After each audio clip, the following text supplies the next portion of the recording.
Welcome to LDSBookReviews.com. My name is Ryan Daly, and today we're going to be reviewing a non-LDS book called The Power of Habit by Charles Duhigg. Duhigg. Duhigg.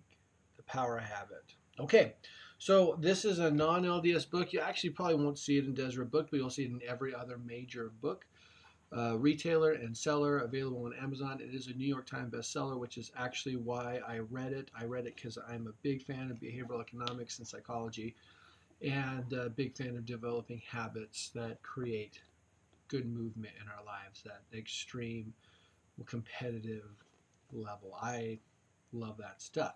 So this is right up my alley. However, I give this book 2 stars, and I'll be very brief with it actually. The book is about habit and the impacts it have in our lives, as well as goes through a couple chapters of the neurological impact of habit and the ability to have neuroplasticity and actually change habit. And change habit not in a traditional way with just fighting for what you're changing in the behavior, but actually fighting the stimulus around it. Very interesting, very accurate. However, virtually no applicable dialogue. Meaning you learn the concepts, you learn the impacts of habits, the way the brain moves, and you learn the ways that habits can change, but you don't actually get much more than a couple pages of here's some ideas on how to change your habits, or even ideas to make significant changes in your lives through habits.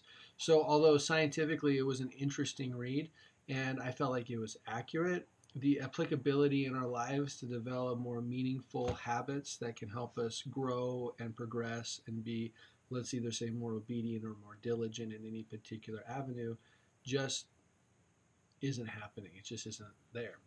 In addition, there's some other dialogues that happen near the end that actually challenges the level of accountability we can have with our habits. So there are times when near the end he talks about the ability to change habit and conscious habit, and then unconscious behavior and whether that's habitual and we're accountable for it.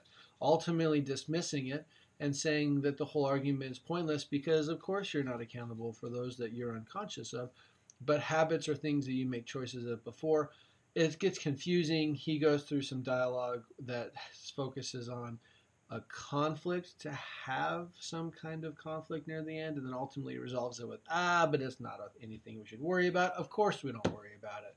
And then he moves on, pretty much making the last third of the book an entire waste. The book is available on Audible, so if you're desperate to use one of those Audible credits, go for it, I guess. And if for some reason someone talks you into getting it, go for it. But if you're not interested in it, don't read it. If you don't have to, don't read it. There's a million other books that can develop better habits and traits than this one. This is LDSBookReviews.com. If you would like, please visit there or go ahead and follow this to get more of this good stuff. Thanks. Bye.